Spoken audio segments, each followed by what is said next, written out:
Concept of self. Who are you? Your answer may be, maybe you tell your name, or maybe I'm a student, I'm a good friend, etc. These are part of an overall self-concept. Our self-concept is an important guiding principle that helps us navigate the world and understand our role in it. Parts of our self-concept may be good or not so good for our well-being. That's why learning more about our own self-concept can be beneficial. Before going to the details, please remember to subscribe this channel if you are new here. Do watch other videos in this channel, share it with students and those who love learning psychology. Thank you. What is self-concept? It refers to the collection of beliefs, feelings, and thoughts that an individual has about themselves. It is how we perceive and define ourselves. Our self-concept is the image we have of our bodies, capabilities, impressions, etc. Self-concept is an overarching idea we have about who we are, physically, emotionally, socially, spiritually, etc. and in terms of any other aspect that make up who we are.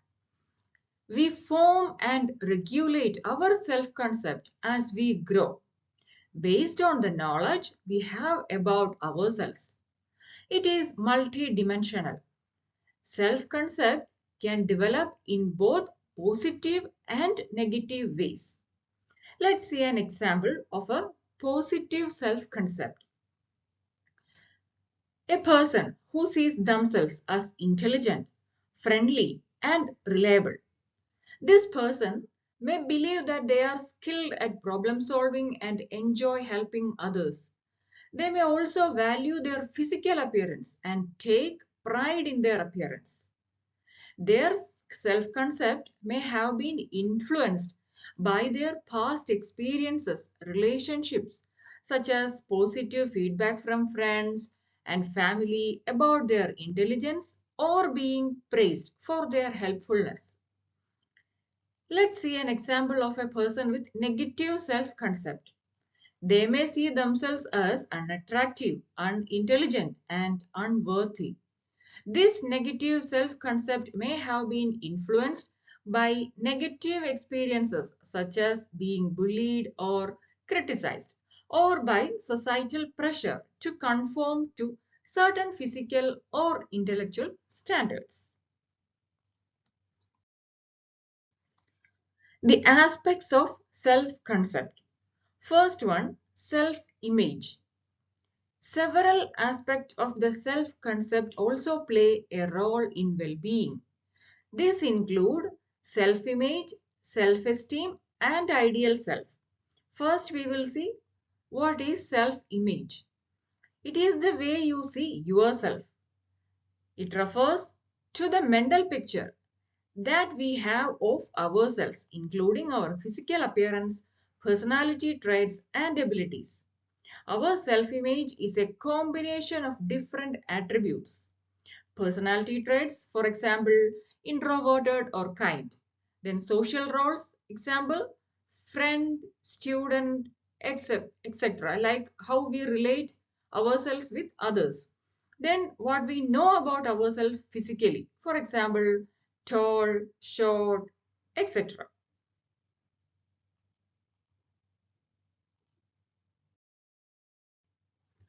Then the second aspect of self-concept is self-esteem or self-worth.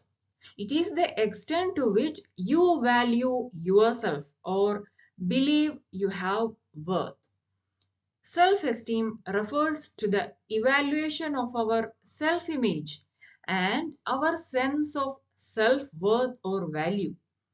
We make personal comparisons and validate how others respond to us. For example, when our teacher responds favorably to our achievements, we are encouraged by our performance and our self self-esteem grows, or we will have an improved self-esteem. The third aspect of self-concept is ideal self. The vision you have of your best self, that is ideal self. Self-identity refers to the characteristics that make us unique and different from others. This is centered on how we wish we could be.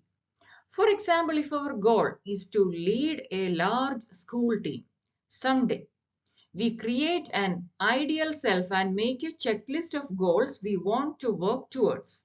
We may direct all our efforts towards achieving that ideal version for ourselves. So these are the three aspects of self-concept. Kinds of selves. Different kinds of selves that contribute to our overall self-concept. First one, personal self. This refers to our individual sense of self, including our personality, values, beliefs, and interest. It is the way we see ourselves as individuals, separate from others. It is influenced by our unique experiences and perspectives. For example, a person who sees themselves as independent, ambitious, and curious. They value their ability to think critically and solve problems on their own. Second is social self. This refers to how we see ourselves in relation to others and how we think others perceive us. It includes our social roles, such as a friend, a student, or employee, and our interactions with others. Our social self is shaped by our relationship with others and our cultural and societal expectations. For example, the person who sees themselves as a loyal friend, a mentor, and a team player, they value their relationship with others and enjoy collaborating on projects, and they love teamwork. Then familial self. This refers to our identity in relation to our family and our role within the family. It includes our family history, traditions, and values. Our familial self is influenced by our family dynamics, relationships, and experiences. For example, the person who identifies strongly with their family and values their family traditions. Each of these selves, that is the personal self, the social self, and the familial self, it can influence our overall self-concept, and they are interconnected. That means these different selves interact and contribute to the person's overall self-concept. Let's do an activity to understand your self-concept. Ask yourself, what are my strengths and weaknesses? What do I excel at and where do I struggle?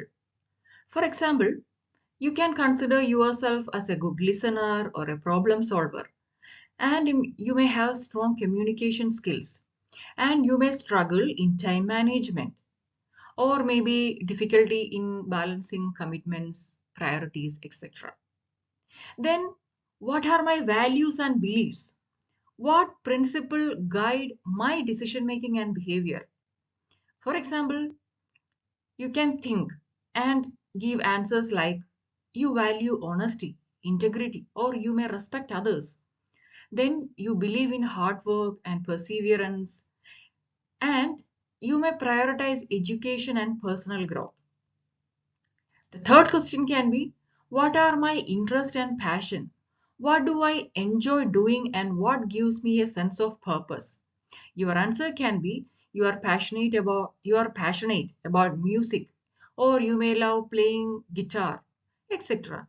And sometimes you may write songs and you enjoy going out shopping or whatever it is. Then how do I see myself in relation to others? What roles do I take on in my relationship with friends, family, and colleagues? The answer can be you see yourself as a loyal friend or a loyal family member, and you prioritize your relationships you care about.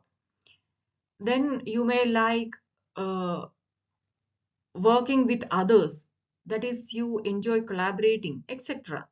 So just ask yourself these questions and find your self-concept.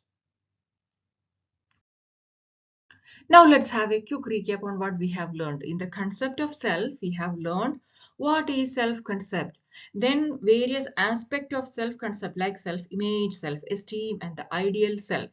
And various kinds of selves like personal self, social self and the familial self. Hope you like this video. Please share and subscribe. Thank you and keep smiling.